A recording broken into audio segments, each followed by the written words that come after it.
The Gulf states are reeling.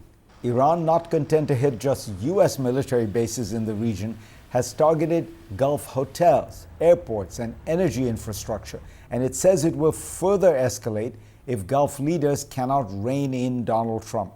The region's economic lifeline, its oil and gas exports, are squeezed in the east via Iran's control over the Strait of Hormuz, and in the west as Iran-backed Houthi rebels in Yemen are striking Saudi tankers in the Red Sea. How do Gulf countries move forward? Joining me to discuss all this is Tariq Masoud, the director of Harvard's Kennedy School Middle East Initiative, and Danny Cintronowitz, who served as the head of the Iran branch of Israel's military intelligence. He's now a senior researcher at the Tel Aviv-based Institute for National Security Studies. Danny, let me begin with you. The impasse, before we get to the Gulf, the impasse right now seems to be basically that Iran is insisting that no matter what what the nature of the deal is, they have to have a kind of privileged control over the Strait of Hormuz. They may or may not charge, but that is their discretion. The American position is no, it has to be complete, open, free, unimpeded access. Who is going to give in here? Farid, thank you for inviting me. And yeah, like you said, there is an impasse. But eventually, I don't think that the Iranians will forgo their control over the Hormuz Straits, even if the US will escalate. So the ball is in the administration court and mainly in President Trump's decision-making process, saying that eventually it can escalate, but no one is securing the fact that Iran will capitulate, or it can eventually allow Iran some sort of a control over the straits. Definitely Iran is allowing to control at least the entrance to the straits, and this is something that Iran is aspiring to. And I think that Washington will have to decide whether to accept it and open the maritime blockade, or actually continuing pressuring Iran, knowing that Iran will retaliate. So I think in the end of the day, it's a simple choice between accepting Iranian control over the straits or escalating into a war that nobody knows how it will end, but definitely it won't bring to the Iranian capitulation. Tariq, so when you look at the situation in the Gulf, you grew up in Saudi Arabia, you know it well, you've studied it all your life. They had a kind of model, which was the UAE, Qatar, increasingly the Saudis, which is sort of welcome to Dubai. You know, you're in Switzerland. You're safe, you're secure, you can do all the business you want. How much has this war sort of rattled that whole idea? Look, I think it's rattled it significantly. If you think about the United Arab Emirates, this was a country that, when I was living in Saudi Arabia in the mid-1980s, nobody would have predicted that this would become sort of the, emblem of openness and modernity that it has become. And, I like to say that the UAE was close to achieving escape velocity from the Middle East. It was a country that many people forgot was located in this pretty troubled region. It's a place that people thought was secure. Expats were making their lives there. And then this war reminded everybody that this region is, as one Saudi commentator recently noted, a jungle. It's a difficult place. And here's the problem. For a long time, in all of these countries, there's always been a camp of foreign policy thinkers that I would call like the American camp, the camp that believes that their future lies in closer ties with the US. And they would always make the argument that this is a difficult region. By bringing the US in, it makes it less difficult, makes it less of a jungle. Well, this recent war, the US has basically been an agent not of order, but of chaos. And so the Gulf countries find themselves really torn between two irrational actors, right? So on the one hand, you have this irrational enemy, but on the other hand, you have an ally that also doesn't look totally rational, that on the one day says they're going to obliterate Iran, the next day says, oh, well, maybe we'll share a control of the Strait of Hormuz between Donald Trump and the mullahs. And so consequently, they are deciding that they need to make other arrangements to plan for a future in which the U.S. isn't actually going to offer them security guarantees. The Gulf countries have different views about how to go about this, but all of them are looking to a post-war order in which they're going to have to do a lot more for themselves. A post-American Gulf order. Yeah, post-American world. All right, stay with us. When we come back, I'm going to ask to flesh out exactly what the divisions are between, say, Saudi Arabia and the UAE. The U.S. has long been the primary security guarantor for the Gulf nations. Now faced with American unreliability and a war with Iran, Gulf nations are looking for other ways to protect themselves. On Friday in Mecca, Saudi Arabia signed a NATO-style mutual defense pact with Pakistan and Turkey. I'm back with Tariq Masood and Danny Centronowitz. Danny, what did you make of this pact? And it does feel like you're now seeing a very clear division. The UAE is backing a kind of Israel-American hardline against Iran, and the Saudis seem to be trying to have at least good talks with Iran, and at the same time banding with countries like Turkey, Pakistan, and even Qatar, who were their once enemy, for this more balanced approach where they're saying we're talking to all sides. Well, definitely. And I think this war against Iran exposed the simple fact that there is no GCC. There are Gulf countries, but they are not united.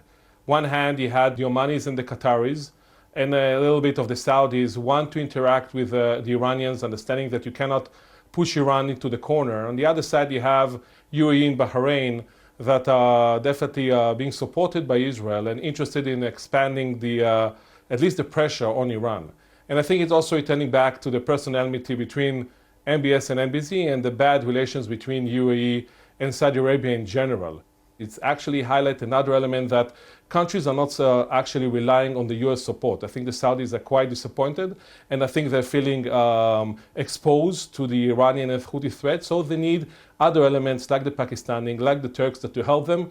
So I think these developments are interesting. It's more or less like the day after the Gulf and the diversification of the security needs for those countries. But at the end of the day, I think that it's all about what will happen if Iran and the Houthis will attack Saudi tomorrow, whether this alliance actually attack in Yemen and Iran, and I have serious doubts about that. But definitely it's a very interesting development that need to be really considered and looking how this actually will evolve into the future. Tariq, what do you think about this schism between the Saudis and the UAE, and does it speak to a broader issue? Look, I mean, it's interesting.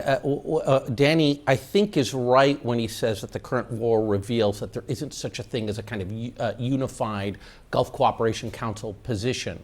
But I think of this schism, at least with respect to the current war, as being driven less by ideological differences, although there are some, and more by sort of how the U.S. has conducted this war. I think of the Saudis as... the problem is American unreliability. Yeah, I think the Saudis are the swing voters, right? The Emiratis and the Bahrainis are very committed, and on the part, and both of them have strong ideological and geopolitical reasons for being committed to going all out against Iran. And then, of course, the Qataris and the Omanis have a fairly different position. The Saudis and the Kuwaitis, to a lesser extent, I think of as the swing voters. Remember, MBS partially created this situation. Remember, this is the guy who told us that Khamenei, the former supreme leader, was the equivalent of Hitler.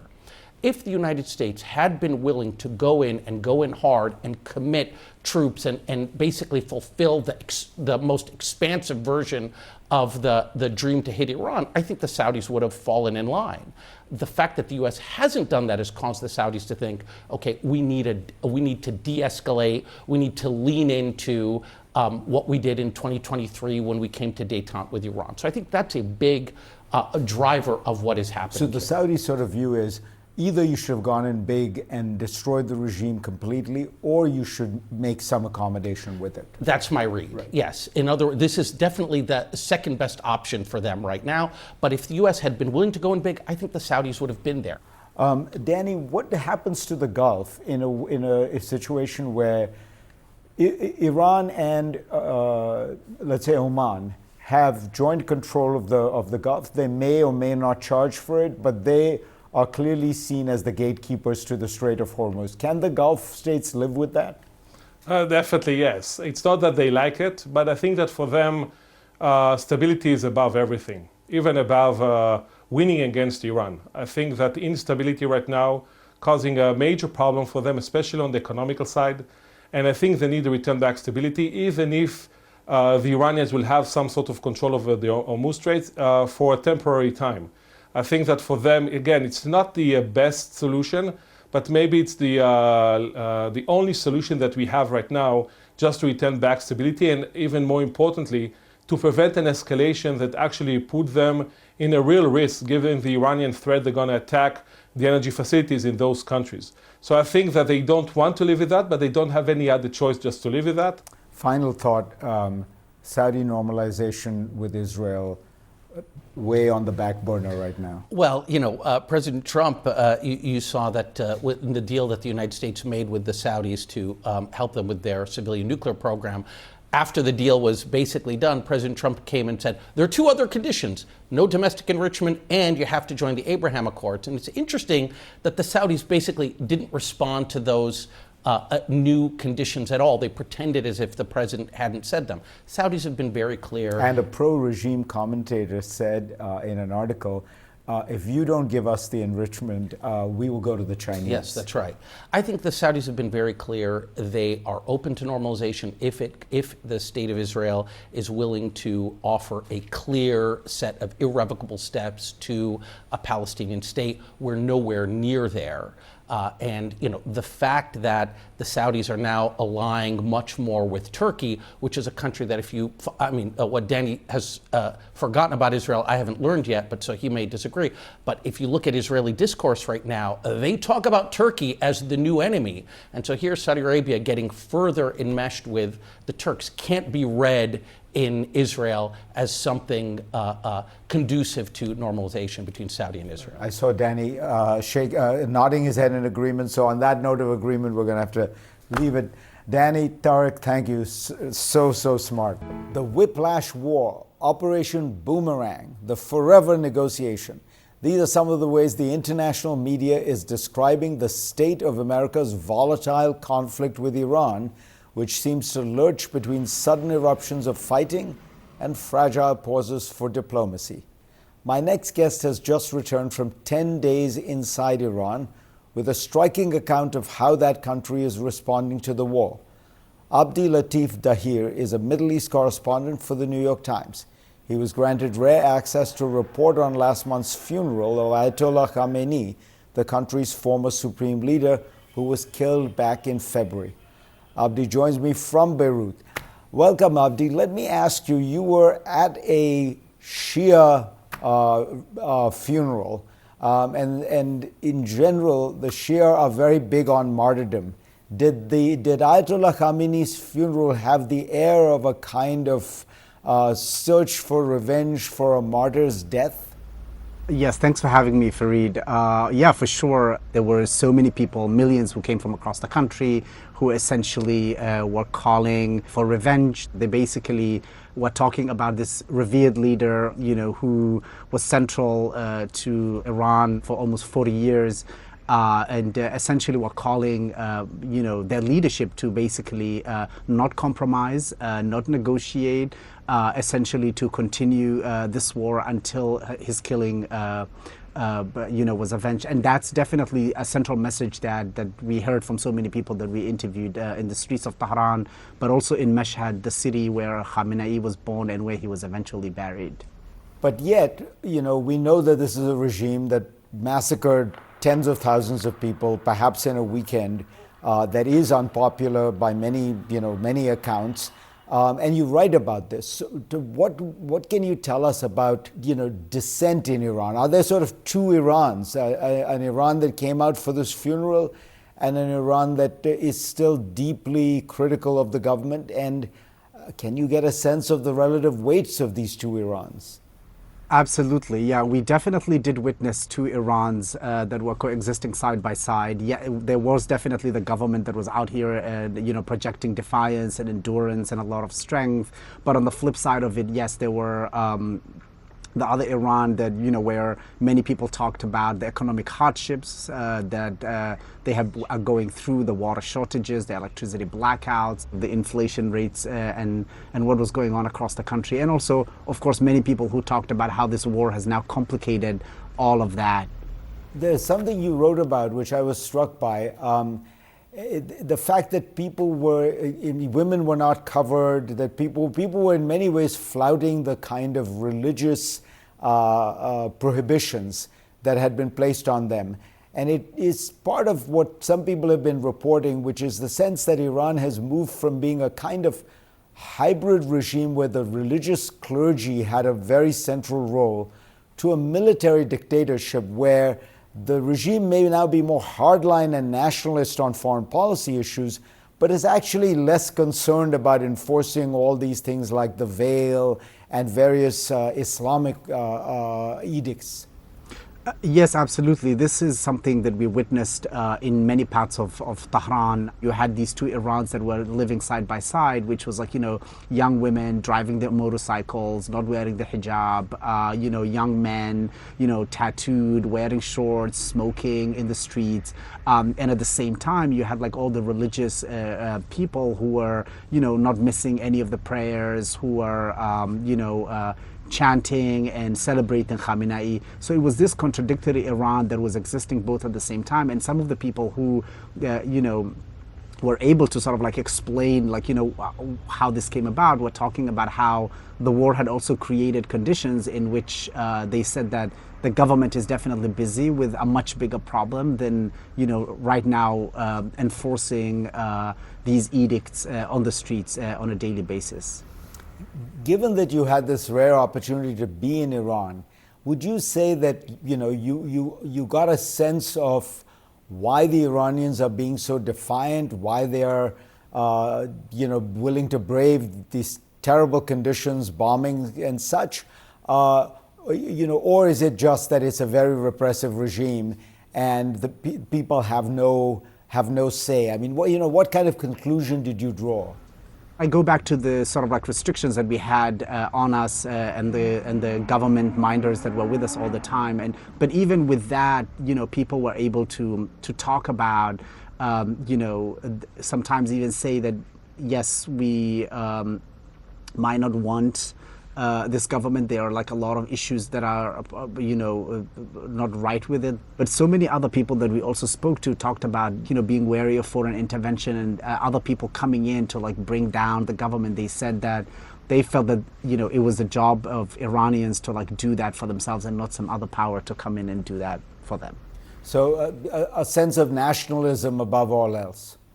Yes, and a deep pride in their country. That's one of the things that I came out with from almost all the interviews that I did. There was this sense of like standing by Iran and being very proud of their culture and their history and this moment in time that is really difficult. Nobody talked about this being easy at all, and all the ways in which Iranians were coming together to stand by each other. Well, fascinating reporting. I really enjoyed reading all your stuff. So stay safe and thank you. Thank you for having me, Fareed. I want to turn now to the curious case of Donald Trump and the catering truck. As you are likely aware, when the president departed the NATO summit in Turkey last month, he boarded an older presidential plane instead of the new Air Force One that was a gift from Qatar. But he was then smuggled onto a catering truck to a smaller military jet, which he flew on to the UK. What was behind this highly unusual clandestine action? It was reportedly in response to a threat against Trump from Iranian proxy forces. There's much to discuss on this with my next guest, David Sanger. He is the White House and national security correspondent for the New York Times and author of many books about these topics. David, what is your understanding of the fear of Trump boarding Air Force One? Well, the concern, Fareed, was that some Iranian proxy group, or maybe Iranians themselves, could try to take down Air Force One with a shoulder-fired missile. And it looks like at least some of this intelligence came from the Israelis.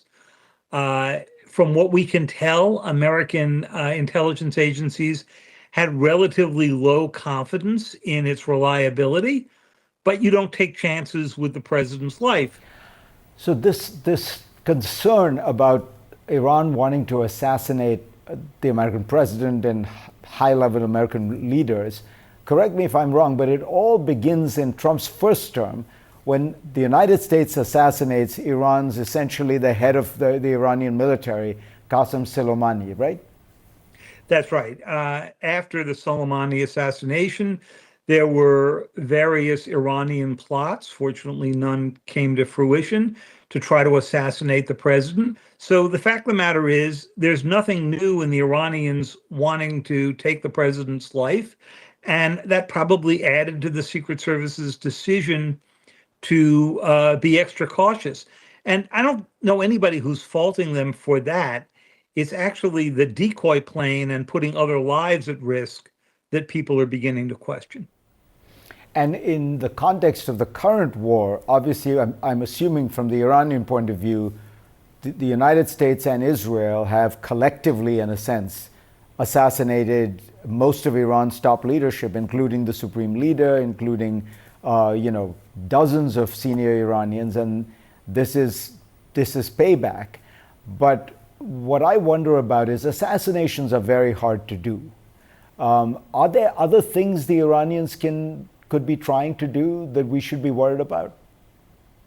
Well, certainly we've seen a big one, Fareed, in the considerable evidence that the Iranians have used cyber techniques to get into the municipal water systems run across the United States. We know of about a dozen states right now that seem to have had some level of intrusion and manipulation by Iranian cyber teams. The US government has tentatively, but not definitively, associated this with the cyber operators of the IRGC. And that, in many ways, is more worrisome because, there's a lot of protection around the president.